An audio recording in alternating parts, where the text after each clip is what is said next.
A chilling twist has rocked the Mseleku household. Whispers claim the death of Musa Mseleku's mysterious fifth wife was not fate, but the calculated spark of revenge, and the alleged target was none other than MaKhumalo. Today, we unpack a saga of hidden rivalries, veiled betrayals, and an alleged revenge plot that connects a tragic loss to the ongoing power struggles within Musa Mseleku's polygamous empire. Stay with me until the end. The final revelation about how this revenge allegedly unfolded will leave you speechless. If your closest friend married into a polygamous family where power was currency, how far would you go to protect your place? Or take someone else's? Comment with your honest answer. Musa Mseleku's household is not simply a home. It's a complex system of love, tradition, and politics intertwined. In his polygamous marriage, each wife holds a unique role, with responsibilities and influence stretching far beyond the private walls of the bedroom. This is not the type of relationship where competition is frowned upon. It is expected, even if never openly acknowledged. Every celebration, decision, or moment of crisis plays out on two stages: the family's private life and the court of public opinion. The introduction of a new wife into this intricate balance is not merely a romantic addition. It is a shift in the entire ecosystem of the household.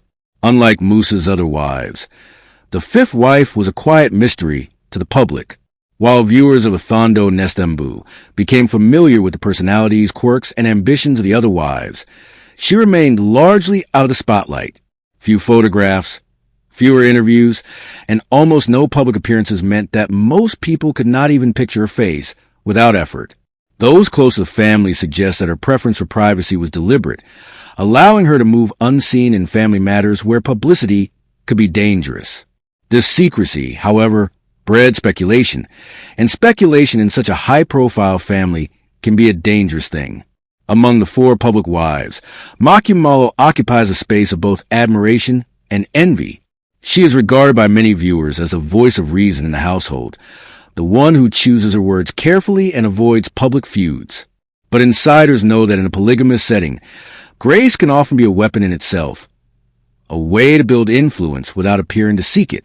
Her long-standing relationship with Musa and her ability to navigate family disputes without visibly taking sides gave her an undeniable edge in the unspoken hierarchy.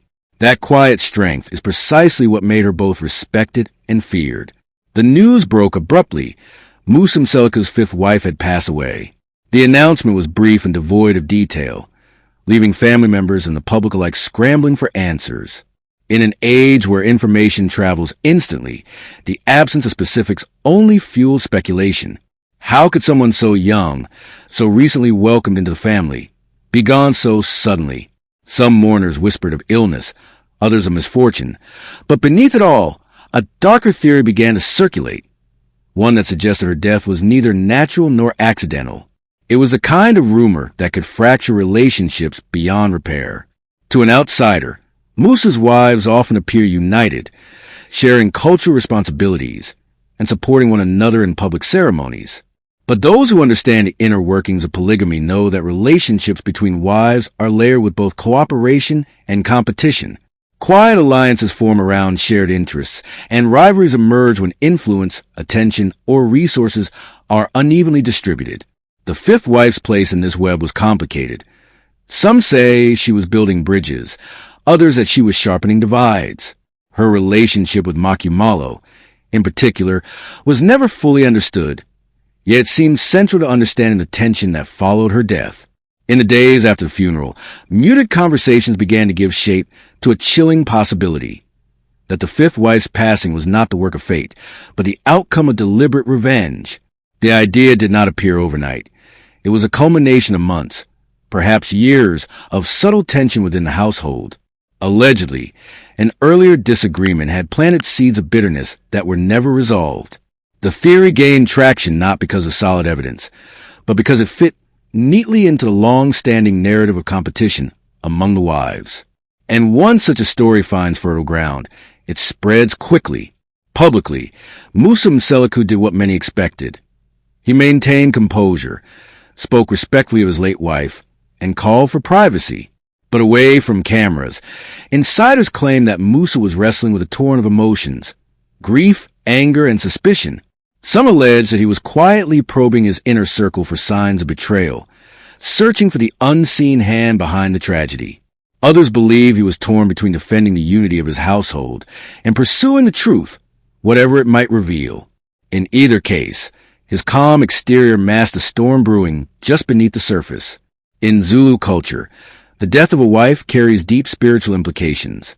Beyond emotional loss, it triggers a series of rituals meant to honor her spirit, protect the family, and maintain balance with the ancestors. Any suggestion that such a death might have been caused by human malice disrupts more than just the mourning process. It disturbs the spiritual fabric of the household. It can cast a shadow not only on the living, but on the generations yet to come. Within this framework, the whispers of revenge were more than gossip. They were an affront to tradition itself. Whenever death touches a family, especially one bound by both tradition and wealth, questions of inheritance surface almost immediately. In Musa Mseleku's case, these matters are not merely about property or money, but also about ceremonial roles, household authority, and symbolic status within the lineage. After the passing of the fifth wife, certain roles she held were discreetly redistributed among the remaining wives. While some saw this as a necessary step to maintain balance, others interpreted it as a calculated reshuffling that benefited specific individuals. These quiet rearrangements became yet another spark for speculation, linking the tragedy to deeper power struggles. Before we dig into the events that tie this tragedy directly to the idea of revenge, I want to hear your perspective. In your view, when family disputes spill into whispers of betrayal, is it better to confront the matter openly or let it fade into silence? Drop your thoughts in the comments. I'm curious where you stand. Among the many theories swirling around, one stands out as the supposed origin of the feud, an alleged betrayal tied to family business decisions. According to whispers, the fifth wife had been entrusted with responsibilities or privileges that others quietly resented. One particularly persistent rumor suggests that she was given authority over a project or asset that another wife, possibly MaKhumalo, had long considered her domain. Such an act, whether intentional or innocent, would have been enough to ignite hidden tensions in a household where influence is currency. And once such a wound is open, it can fester silently for years.